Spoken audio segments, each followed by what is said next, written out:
दिल्ली के जंतर मंतर, इसके अलावा पूरे भारत में जो प्रदर्शन हुआ जेन-ज़ी के द्वारा, उसकी वजह से भारत के शिक्षा मंत्री को रिजाइन या त्यागपत्र देना ही पड़ा। ऐसी जिद्दी सरकार में भी उनको अपनी कुर्सी छोड़नी पड़ी। अपने आप पर अचंभित करने वाली बात है। आप बोलेंगे मैं इसको क्यों बोल रहा हूं, ये तो खत्म हो चुका। बिल्कुल सही कहा आपने। पर अब दो नेता और इसकी लाइन में हैं। कौन है वो दो नेता और क्यों वो इसका प्रदर्शन को लेके लोगों की निगाह में है? दो नेता, आइए चंद मिनटों में इसी पे बात कर लेते हैं। मैं हूं अनिल शर्मा और आप लोग देख रहे हैं 4PM। आप लोगों का बहुत बहुत स्वागत है 4PM नेटवर्क पर। तो आखिर धर्मेंद्र प्रधान तो गए, अब आप उनको संसद में बुला के मालाएं पहनाए, कुछ पहनाए, उसका कोई मतलब नहीं है। आप कर रहे हैं, मुझे पता है, काफी संसद के अंदर उनकी आज मालाएं वनाएं पहनाई गई, जैसे बड़ा मैच जीत के आए हो। जिन्होंने जीता था उनकी बात कीजिए, जेन-ज़ी ने, उनकी बात कीजिए। देखिए, दो नेता, मैं पहले भी बोला, अब नजरों में हैं ऑपोजिशन के, खास तौर पे एक हैं हमारे गृह मंत्री और इस देश के, मैं बोलूं, सेकंड मोस्ट इंपॉर्टेंट नेता अमित शाह, और दूसरे हैं E20 जो आपको पेट्रोल मिलता है, E20, पर वो पेट्रोल नहीं संभालते हैं, वो संभालते हैं आपके हाईवे मिनिस्ट्री। उनका नाम है नितिन गडकरी।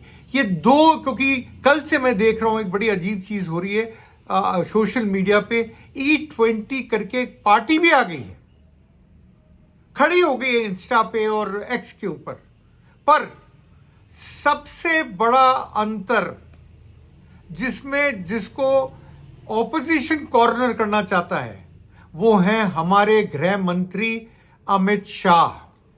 आज संसद का सत्र 2 दिन की छुट्टी के बाद फिर शुरू हुआ, शनिवार इतवार फिर शुरू हुआ, फिर टला। पहले 12 बजे तक खिसका, फिर 2 बजे तक खिसका। कारण ऑपोजिशन जवाब चाहता है अमित शाह से। आप जानते हैं अमित शाह के अंडर दिल्ली की पुलिस आती है, क्योंकि वो केंद्रीय गृह मंत्री हैं। उनसे जवाब मांगता है। कोई गलत बात नहीं है इन चीजों में जवाब मांगने का। सुप्रीम कोर्ट ने भी आज एक चीज बोली, मैं आपको एक बार बता दूं कि सुप्रीम कोर्ट क्या बोला आज। ये बोला है, सिर्फ कोई वर्डिक्ट नहीं है, मैं बताऊं। सुप्रीम कोर्ट बोला प्रदर्शन पर पुलिस की बर्बरता सही नहीं, बिल्कुल सही नहीं है। पुलिस की बर्बरता सही नहीं। ये देखिए टिप्पणी है, अभी तक कोई जजमेंट नहीं है, पहले क्लियर कर दूं। उनकी टिप्पणी है, बहुत कुछ बोलती है, इसलिए आपके सामने लिखा कि प्रदर्शन पर पुलिस की बर्बरता सही नहीं। आंदोलन एक, मैं नहीं कह रहा हूं, सुप्रीम कोर्ट टिप्पणी बोल रहा है। आंदोलन माफ कीजिएगा, आंदोलन एक संवैधानिक अधिकार है, प्रोटोकॉल तय हो, ये सुप्रीम कोर्ट बोल रहा है। इसके साथ साथ उन्होंने ये भी कहा पुलिस से मारपीट भी चिंताजनक है। पर मेन चीज क्या बोली? प्रदर्शन पर पुलिस की बर्बरता सही नहीं है। आप बताइए, सुप्रीम कोर्ट का ये आज एक तरह से मैं बोलूंगा बातचीत में बोला, पर बहुत बड़ी चीज बोला। इसके आगे क्या बोला? आंदोलन एक संवैधानिक अधिकार है। तो भाई साहब, 20 तारीख को जब संसद की तरफ मार्च था, 20 जुलाई को, जेन-ज़ी के द्वारा, कॉकरोच जनता पार्टी CJP के द्वारा, तो उन पे लाठियां क्यों बरसाई गई? यही तो विपक्ष जानना चाहता है। इसी के लिए तो कॉर्नर कर रहा है अमित शाह को। लाठियां भी ऐसी बरसाई गई कि उन कई लाठियों में, जो वीडियोस पे कैप्चर हुआ है, देखिए, हम उसकी वेरासिटी जज नहीं कर सकते वो सही है या गलत है, पर जो कैप्चर हुआ है, लाठियों पे कीलें लगी हुई थी। इससे मारा गया। क्यों? जेन-ज़ी के साथ ऐसा अत्याचार क्यों करा गया? इसके अलावा जो वहां लड़कियां थी, जो वहां औरतें थी उनके साथ बर्बरतापूर्ण कार्रवाई करी गई। क्यों? ये क्वेश्चन तो उठेंगे ना, एक क्वेश्चन उठेंगे, इनका जवाब भी देना पड़ेगा। और इसी से मुझे लगता है अमित शाह को कॉर्नर करने की कोशिश की जा रही है। कितने सक्सेसफुल होते हैं, कितने नहीं होते हैं, ये तो देखना पड़ेगा, पर ये होने वाला है। और अमित शाह को इसके ऊपर मुझे लगता है जितना प्रेशर पड़ रहा है, जवाब देना पड़ेगा, नहीं तो वो कॉर्नर होते जाएंगे, घिरते जाएंगे चारों तरफ से।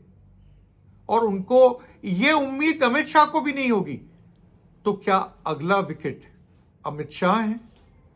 देखिए, आप कुछ भी बोलिए, पर अमित शाह इस पूरे खेल में फंस चुके हैं। उनके पास इसका जवाब क्या होगा? आंसू गैस के गोले छोड़े गए, वो भी भीड़ में लोगों के मुंह पे गिरे। वो भी कहा जाता है कई जगह पे कि वो जो गोले थे वो भी एक्सपायर्ड थे, कथित तौर पे कहा जाता है, कथित तौर पे कहा जाता है। और कुछ लोग ऐसे घुसाए थे जिनको कैमरे में कैप्चर हुए हैं, जिनके पास लाठियां थीं, कपड़े पुलिस के नहीं थे, कानों में बालियां थीं। ऐसे लोग भी वहां पहुंच गए थे। तो किसकी जिम्मेदारी बनती है? हमारे गृह मंत्री, माननीय गृह मंत्री अमित शाह जी की। तो क्या करा आखिर? अमित शाह से कहां चूक हुई? ये तो जवाब मांगेगी, ऑपोजिशन भी मांगेगी, देश की जनता भी मांगेगी। इतना आसान नहीं है, पर अमित शाह को आप बेदखल कर पाए जैसे आपने धर्मेंद्र प्रधान को कर दिया। अमित शाह हिंदुस्तान में सेकंड मोस्ट इंपॉर्टेंट आदमी माने जाते हैं, क्योंकि नरेंद्र मोदी के बाद वही हैं। और इन दोनों की जोड़ी ने ही एक तरह से पूरे देश को संभाल रखा है, इन दोनों की जोड़ी ने ही। मैं आपको एक चीज बताना चाह रहा था। विपक्ष जो है 20 जुलाई को संसद तक मार्च के दौरान पुलिस की कथित जातियों को लेकर केंद्रीय गृह मंत्री अमित शाह को घेरने की पूरी तैयारी में है, और चालू भी कर दी है। आज आपने अगर अभी तक का सेशन देखा हो, चालू भी कर दी है। सूत्रों के मुताबिक सोमवार को राज्यसभा में विपक्ष के नेता मल्लिकार्जुन खड़गे के चैम्बर में एक बैठक हुई जिसमें विपक्षी सांसदों ने संसद की कार्रवाई रोकने और गृह मंत्री से बयान की मांग करने का फैसला लिया, और वो उठाया भी गया। तो संसद स्थगित हुई 12 बजे तक, फिर हल्ला हुआ तो 2 बजे तक। आज तो मुझे लगता नहीं इसी में हंगामे भेंट चढ़ेगी, तो अमित शाह इतना जल्दी जवाब कहां से दे देंगे और क्या दे देंगे? गलती तो हुई है, मैं फिर बोलूंगा। जिस बर्बरतापूर्ण, कथित फिर लगाऊंगा, बर्बरतापूर्ण से बच्चों को मारा गया, वो ठीक नहीं था, वो गलत था। कील लगे हुए डंडे वो मार रहे हैं, लड़कियों और औरतों के साथ बर्बरता कर रहे हैं, अभद्रता कर रहे हैं, ये ठीक था क्या? आप ही बताइए, कमेंट बॉक्स में बताइएगा। संसद की ओर मार्च कर रहे प्रदर्शनकारियों के खिलाफ सुरक्षा बलों द्वारा भीड़ को नियंत्रित करने के तरीकों पर सवाल उठाए जा रहे हैं। मैं भी ये सवाल उठा रहा हूं, ये विपक्ष भी उठा रहे और लोग भी उठा रहे, इस देश में लोग उठा रहे हैं। और आप ध्यान रखिएगा, 20 तारीख के बाद ही एजिटेशन एकदम से बढ़ गया था, ये प्रोटेस्ट एकदम से बढ़ गया था, सीजेपी वाला। और कई लोगों ने पैलेट गन, देखिए ये पैलेट गन का राहुल गांधी ने दिखाया था कि किन किन लोगों को पैलेट गन लगी। तो पैलेट गन का इस्तेमाल पर भी आपत्ति जताई गई कि पैलेट गन किसने अलाउ किया चलाने के लिए। ये क्वेश्चन है, इसका रिप्लाई आना चाहिए। मैं भी बोलूंगा, अगर पैलेट गन यूज करी गई है तो इसका जवाब आना चाहिए। आप निहत्तों पे पैलेट गन कैसे यूज कर सकते हैं?